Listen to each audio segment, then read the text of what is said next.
Judgment of evil brings comfort to us and to society. Let me ask you this question. If there's no God, if this is all evolution, I've got bad news for you, and then I'll ask you the question. Here's the bad news. Hitler got away with it. Whoa. Do you want Hitler to get away with it? No. But if there's no God, and there's no judgment, and this is all just an evolutionary, just kind of happened, then Hitler got away with it.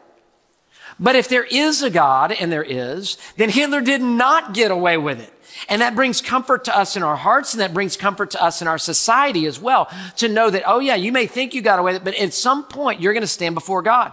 That evil that has taken place is going to have us standing before God. So let me just give you a couple reasons of why we need judgment. We actually need judgment. If there's no judgment, there's no justice. If there's no judgment, there's no good, there's no evil. We're just making this stuff up.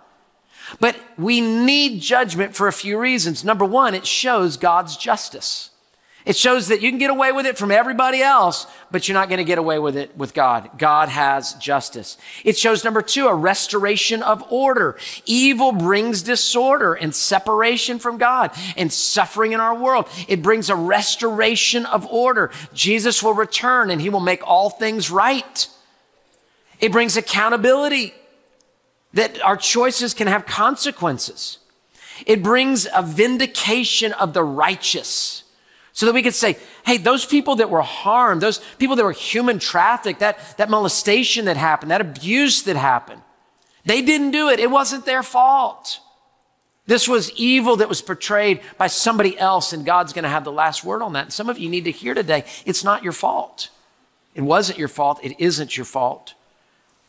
Moral consequences, that our morality and what we do, it has consequences. There's consequences to our action. And then lastly, to show the fulfillment of prophecy, that God has a plan and that we will meet our Maker at one point and we will see him face to face. And every knee shall bow and every tongue shall confess that Jesus Christ is Lord.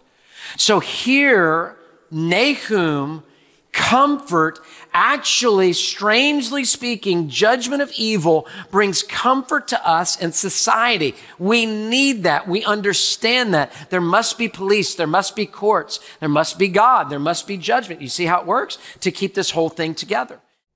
Hey, thanks for watching. To find out more about Houston's First, you can subscribe to our channel or you can go to houstonsfirst.org.